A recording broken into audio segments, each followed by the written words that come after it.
Hello friends, good morning. Welcome to my amazing सा प्यारा सा channel Physics Universe. I hope you are all fine at your home and we are enjoying this online lectures. So guys, today's our topic is transformers. So first of all, why we use transformers?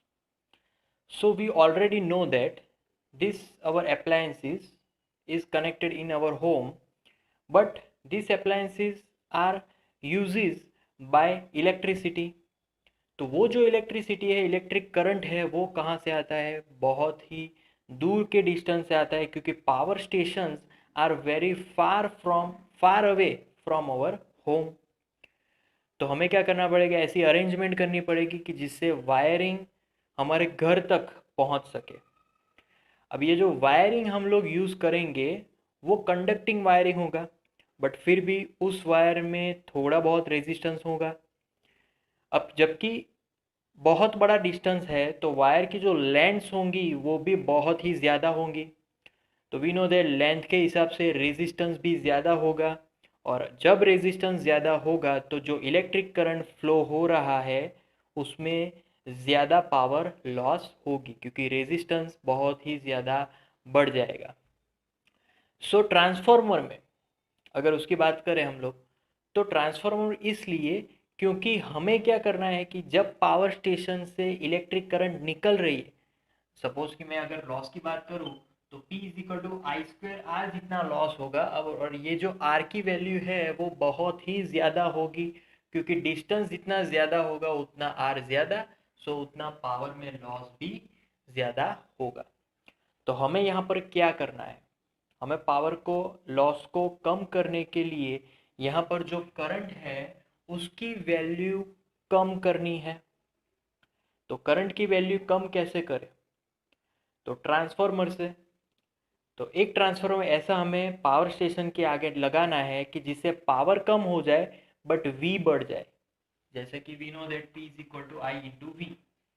तो अगर आई कम हो जाए, we हम बढ़ा लें, तो वैसे भी आई कम हो जाएगा। आई कम हो जाएगा तो पावर का लॉस भी कम हो जाएगा। तो हमें आफ्टर ऑल क्या करना है कि पावर स्टेशन से जैसे ही पावर निकले वैसे वी को बहुत ज़्यादा बढ़ा लेना है, जिससे कि आई कम हो जाए।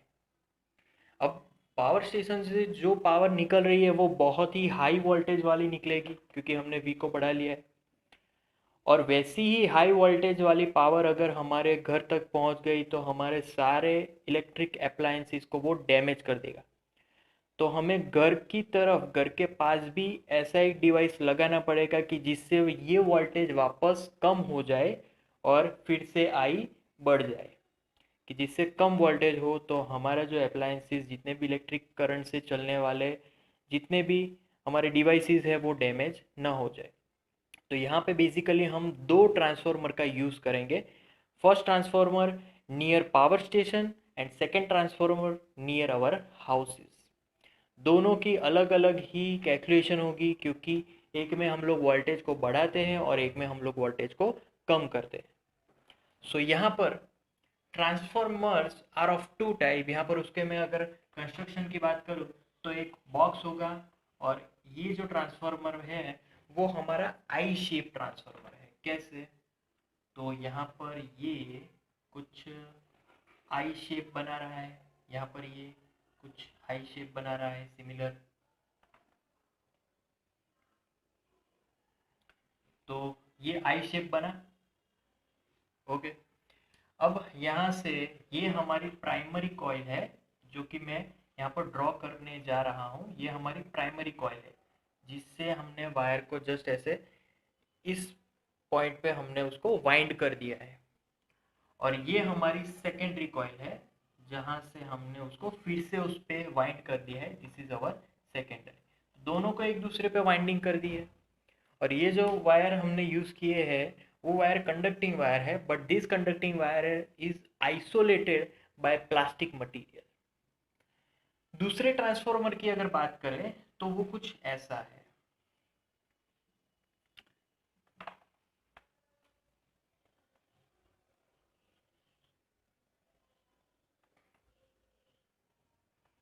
यहाँ से एक वायर है, ये हमारा प्राइमरी है, और यहाँ से एक वायर है, ये हमारा सेकेंडरी है। अब यहाँ पर वर्किंग कैसे होगी, तो यहाँ पर अगर करंट फ्लो करवाने से ये जो भी फ्लक्स होगा वो सेकेंडरी में जाएगा and we get output here. आगे हम लोग समझेंगे इसको थोड़ा डीपली। तो प्राइमरी का एक कोना जिसमें हम लोग करंट फ्लो करवाते हैं, मैग्नेटिक फ्लक्स यहाँ से पास थ्रू होके फिर सेकेंडरी में जाएगा and after all we get output from the secondary. Similarly यहाँ पर भी सेकेंडरी में से ही आउटपुट मिलने वाला है। सो पहले प्राइमरी कॉइल में से जो भी हमें पोटेंशियल डिफरेंस मिल रहा है, अगर उसकी फॉर्मूला में लिखूं तो EP is equal to minus, यहाँ पर आ जाएगा NP और यहाँ पर आ जाएगा d∅/dt। This formula is by Faraday's law, ये हम जानते ही हैं। सेकेंडरी में भी कुछ EMF मिलेगा ड्यू टू प्राइमरी, सो वहां पर भी आ जाएगा, यहाँ पर आ जाएगा NS d∅/dt। अब क्वेश्चन है what is NP and what is NS। तो पहले मैं EP और ES की बात कर लेता हूँ। EP is EMF on primary coil, ES is EMF on secondary coil, and P is the number of turns of primary coils, NS is number of turns of secondary coil। So ये clear हो गया। अब इन दोनों का अगर मैं ratio लूँ तो d∅/dt टर्म्स तो सेम ही है, क्योंकि जितना ये फ्लक्स देगा उतना ही ये फ्लक्स एक्वायर करेगा, तो दोनों सेम है। रेशियो लेते हैं, सो ES अपॉन EP का रेशियो इज इक्वल टू, यहाँ पर आ जाएंगे minus minus cancel out, so we get NS upon NP। d∅/dt cancel out. अब if we are taking ideal transformer, ideal transformer मतलब कि जितना इनपुट मैं दे रहा हूं पावर के अकॉर्डिंग उतना ही आउटपुट मुझे मिल रहा है। दैट मीन्स कि power of primary is equal to power of secondary. तो ये जो मैंने केस लिया यहाँ पर, it is for ideal transformer. Formulas लिख लेते हैं। पावर की formula, so IP into voltage, voltage यहाँ पर EMF के फॉर्म में है तो यहाँ पर लिखना पड़ेगा मुझे EP। सिमिलरली PS है तो मुझे यहाँ पर लिखना है IS ES।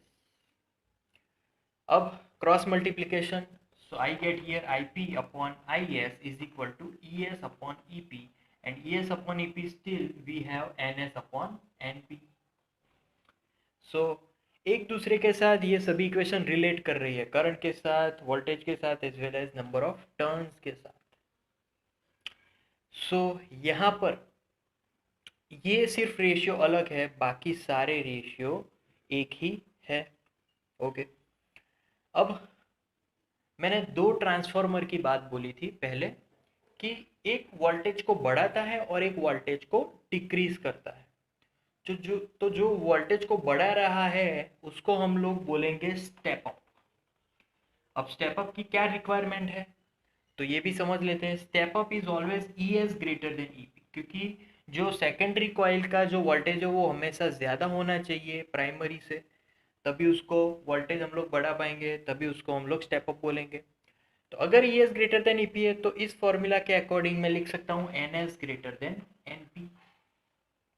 अगर इसके एग्जाम्पल की बात की जाए सपोज के, तो if my NS is 200 NP is 100 then I get ES EP as 2 and 1। So ये हमारा पूरा हो जाएगा step up transformer. Now we are moving on to another transformer that is step down. उससे पूरा उल्टा कैसे, तो यहाँ पर EP आ जाएगा greater than ES, similarly NP greater than NS, तो ये उल्टा पुल्टा हो जाएगा। ये 100 sorry this one is now 200, NP 200 हो जाएगा नंबर ऑफ टर्न्स, और ये number of turns in secondary coil is now 100। सो ये 2 ये 1, सो अवर EP is now 2, ES is now 1। सो इस तरीके से हम लोग step up step down transformer को डिफाइन कर रहे हैं। अगर और डिफाइन करना हो तो ये जो हम लोग रेशियो ले रहे हैं वो R से लेते हैं। सपोज के ES upon EP is equal to R, NS upon NP is also is equal to R। So step up transformer को एक और टर्म से भी डिराइव कर सकते हैं, R greater than 1। Similarly step down होगा तो R less than 1। So this is how step up transformer and step down transformers are working. अब कुछ फैक्टर्स के बारे में समझ लेते हैं. The factors affecting on this outputs. तो first factor that is flux leakage. Flux की लीकेज होती है कैसे? तो यहाँ पर प्राइमरी और सेकेंडरी को भले ही एक ही वायर से यहाँ पर कनेक्ट किया एक दूसरे पे, फिर भी यहाँ पर फ्लक्स लीकेज होगी, तो उससे भी हमें लॉस मिलेगा. तो complete input is not equal to output. वो सिर्फ एक आइडियल सिचुएशन ही है, उससे ज़्यादा कुछ नहीं. प्रैक्टिकली आप अगर देखने जाओगे तो इनपुट इज इक्वल टू कभी भी आउटपुट नहीं होगा. Input is always more than output. फिर second is due to hysteresis. तो हिस्टेरिसिस से क्या हो रहा है? तो we know that hysteresis term is nothing but जब कभी भी कोई भी मटेरियल से अगर हम लोग वायर वाइंडिंग करेंगे तो उस पर मैग्नेटिक फील्ड प्रोड्यूस होगा, वो कुछ मैग्नेटिज्म एक्वायर करेगा. तो वो जो मैग्नेटिज्म एक्वायर किया उसने कुछ एनर्जी के साथ किया, तो वो एनर्जी का जो यूज़ हुआ वो मैग्नेटिज्म एक्वायर करने में चली गई, तो वो भी एक लॉस हो गया. तो hysteresis is also our loss here. फिर ड्यू टू दिस मटीरियल्स, क्योंकि हम लोग जो भी वायर्स यहाँ पर यूज कर रहे हैं अगर उसमें से करंट फ्लो हो रहा है तो वो जो वायर है, जो वो कंडक्टिंग वायर है, उसका भी कुछ ना कुछ रेजिस्टेंस है. अगर उस रेजिस्टेंस में से करंट फ्लो हो रहा है तो ज़रूर उसमें पावर की लॉस होगी ही. तो वहाँ पर भी पावर लॉस हो रहा है ड्यू टू दी मटेरियल. कोई भी मटेरियल ले लो, हमने अभी तक सुपर कंडक्टिविटी हासिल नहीं की है. सब कुछ कंडक्टर्स है और कंडक्टर में भी रेजिस्टेंस होंगे ही. Now the fourth one. पहले तो फ्लक्स लीकेज आ गया, हिस्टेरिसिस आ गया, फिर मटेरियल्स भी आ गए, और फिर दी लास्ट टर्म दैट इज यहाँ पर अगर जो लॉस हो रहा है वो लॉस ड्यू टू दिस, अगर देखा जाए तो यहाँ पर 1 minute, the last is eddies current. Eddies current हम लोग पढ़ चुके हैं. क्या हो रहा था कि जब कभी भी कोई भी ऑब्जेक्ट पे मैग्नेटिक फील्ड अगर इंसिडेंट हो रहा है, अगर प्रोड्यूस हो रहा है, तो उस ऑब्जेक्ट के कारण उस पर कुछ करंट फ्लो होगा, क्योंकि यहाँ पर मैग्नेटिक फ्लक्स के चेंजेस होंगे. और जब कभी भी मैग्नेटिक फ्लक्स के चेंज होंगे तब उस मटेरियल पे वी गेट एडीज करंट.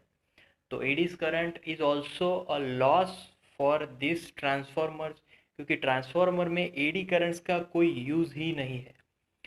तो ये चारों ट्रांसफॉर्मर्स के लॉस है कि कैसे पावर लॉस होते हैं. सो कभी भी transformer ideally we never got this ideal transformers, क्योंकि इन चारों लॉस को हम लोग कम कर सकते हैं बट उसको completely ज़ीरो पे नहीं ले जा सकते. So that's it for today guys. That's our topic, transformers. Thank you so much for listening my video lectures till the end. Please like my videos and subscribe my channel.